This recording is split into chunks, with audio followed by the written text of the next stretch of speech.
एक बार एक किसान परमात्मा से बड़ा नाराज हो गया। कभी बाढ़ आ जाए, कभी सूखा पड़ जाए, कभी धूप बहुत तेज हो जाए तो कभी ओले पड़ जाए। हर बार कुछ ना कुछ कारण से उसकी फसल थोड़ी खराब हो जाए। एक दिन बड़ा तंग आकर उसने परमात्मा से कहा, देखिए प्रभु, आप परमात्मा हैं, लेकिन लगता है आपको खेतीबाड़ी की ज्यादा जानकारी नहीं है।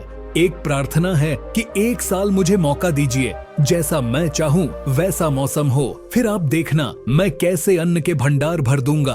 परमात्मा मुस्कुराए और कहा, ठीक है, जैसा तुम कहोगे वैसा ही मौसम दूंगा, मैं दखल नहीं करूंगा। किसान ने गेहूं की फसल बोई। जब धूप चाही तब धूप मिली, जब पानी तब पानी। तेज धूप, ओले, बाढ़, आंधी तो उसने आने ही नहीं दी। समय के साथ फसल बढ़ी और किसान की खुशी भी, क्योंकि ऐसी फसल तो आज तक नहीं हुई थी। किसान ने मन ही मन सोचा, अब पता चलेगा परमात्मा को कि फसल कैसे करते हैं। बेकार ही इतने बरस हम किसानों को परेशान करते रहे। फसल काटने का समय भी आया। किसान बड़े गर्व से फसल काटने गया, लेकिन जैसे ही फसल काटने लगा, एकदम से छाती पर हाथ रखकर बैठ गया। गेहूं की एक भी बाली के अंदर गेहूं नहीं था, सारी बालियां अंदर से खाली थीं। बड़ा दुखी होकर उसने परमात्मा से कहा, प्रभु ये क्या हुआ? तब परमात्मा बोले, ये तो होना ही था, तुमने पौधों को संघर्ष का जरा सा भी मौका नहीं दिया। न तेज धूप में उनको तपने दिया, न आंधी ओलों से जूझने दिया। उनको किसी प्रकार की चुनौती का एहसास जरा भी नहीं होने दिया, इसीलिए सब पौधे खोखले रह गए।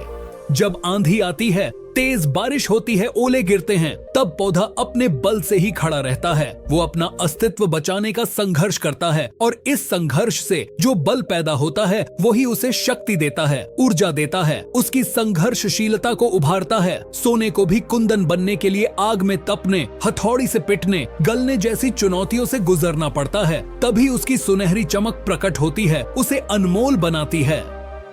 उसी तरह जिंदगी में भी अगर संघर्ष ना हो, चुनौती ना हो, तो आदमी खोखला ही रह जाता है, उसके अंदर कोई गुण नहीं आ पाता। ये चुनौतियां ही हैं जो आदमी रूपी तलवार को धार देती हैं, उसे मजबूत और तेज बनाती हैं। अगर प्रतिभाशाली बनना है तो चुनौतियां तो स्वीकार करनी ही पड़ेंगी, अन्यथा हम खोखले ही रह जाएंगे। अगर जिंदगी में प्रतिभाशाली बनना है तो संघर्ष और चुनौतियों का सामना तो करना ही पड़ेगा।